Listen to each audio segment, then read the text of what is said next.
अब जानते हैं एग फ्रीजिंग के लिए क्या टेस्ट जरूरी होते हैं। तो देखिए, एग फ्रीजिंग के लिए सबसे पहले तो आप एक अच्छे आईवीएफ स्पेशलिस्ट या फर्टिलिटी स्पेशलिस्ट के पास विजिट करेंगे। वो आपको कुछ टेस्ट रेकमेंड करेंगे, जैसे कि सबसे important test serum AMH, prolactin, thyroid और आपकी एक अल्ट्रासाउंड की जाएगी, जिनके बेसिस पे आपको ये इन्फॉर्म किया जाएगा कि आपके ओवरी में एग्स कितने हैं और क्या आपको कोई और मेडिकल इंडिकेशन तो नहीं है। इस विजिट के बाद आपके डॉक्टर आपको गाइड करेंगे कि आपका एग रिट्रीवल कब किया जा सकता है। तो अब बात करते हैं प्रोसीजर स्टार्ट करने से प्रोसीजर खत्म होने तक की बात। सो आपका procedure day 2 of the period, मतलब कि आज आपका महीना आया है तो कल आपको डॉक्टर के पास जाना है। आपकी एक स्कैन होगी और आपको कुछ इंजेक्शन स्टार्ट किए जाएंगे। वो इंजेक्शंस आपको डेली लेने होते हैं और कुछ 11 या 12 डेज तक वो इंजेक्शंस चलते हैं। और बीच में आपकी स्कैन होगी, जैसे कि डे 5 पे आपकी स्कैन की जाएगी, जिसमें कि ये जाना जाता है कि एग्स का साइज कितना बड़ा है और क्या एग्स की ग्रोथ सही हो रही है या उनको कुछ और एक्स्ट्रा डोजेस देने की जरूरत है। और इसके बाद की स्कैन आपकी डे 10 पे होती है, जिसके बाद आपके डॉक्टर आप डिसाइड करते हैं कि आपको लास्ट इंजेक्शन, जिसको कि ट्रिगर कहा जाता है, वो कब देना है। और ट्रिगर देने के 36 आवर्स के बाद आपको हॉस्पिटल में बुलाया जाता है।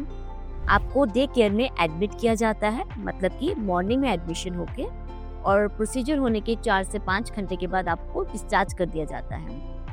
आपका एडमिशन होने के बाद आपको ओटी में ले जाया जाता है। आपको एनेस्थीसिया दिया जाता है, जिसके अंडर आपके एग्स रिट्रीव किए जाते हैं, मतलब कि एग रिट्रीवल प्रोसीजर में कोई भी पेन नहीं होता है। और एग रिट्रीवल होने के 4 आवर्स के बाद आपको डिस्चार्ज कर दिया जाता है। और डिस्चार्ज होने के बाद मोस्टली पेशेंट्स वॉक करते हुए घर जाते हैं, तो ये कोई बहुत पेनफुल प्रोसीजर नहीं होता है। बहुत से पेशेंट पूछते हैं कि हम वो वर्क कब रिज्यूम कर सकते हैं। पूरे एग फ्रीजिंग के प्रोसीजर, मतलब इंजेक्शन स्टार्ट होने से लेके एग रिट्रीवल तक, आपको कोई भी लीव लेने की जरूरत नहीं है। आप अपने ऑफिस आवर्स में से आकर स्कैन करवा सकते हैं और इंजेक्शंस आप डेली बेसिस पे ले सकते हैं। आपको सिर्फ एक दिन की लीव लेनी है, जो कि एग रिट्रीवल का डे है, और नेक्स्ट डे ऑनवर्ड्स आप अपना ऑफिस रिज्यूम कर सकते हैं। कोई भी लीव लेने की जरूरत नहीं होती है। नेक्स्ट क्वेश्चन आता है कि एग कब तक फ्रीज करके रख सकते हैं। तो अकॉर्डिंग टू इंडियन लॉ आप 10 इयर्स तक अपने एग्स को फ्रीज रख सकते हैं, और कुछ स्पेशल केसेस में अगर आपको इससे ज्यादा एग फ्रीज करने की जरूरत है तो उसके लिए एक स्पेशल परमिशन लेना होता है, जो कि अकॉर्डिंग टू इंडियन लॉ होता है। और एक बहुत कॉमन क्वेश्चन है, क्या एग की क्वालिटी खराब हो जाएगी?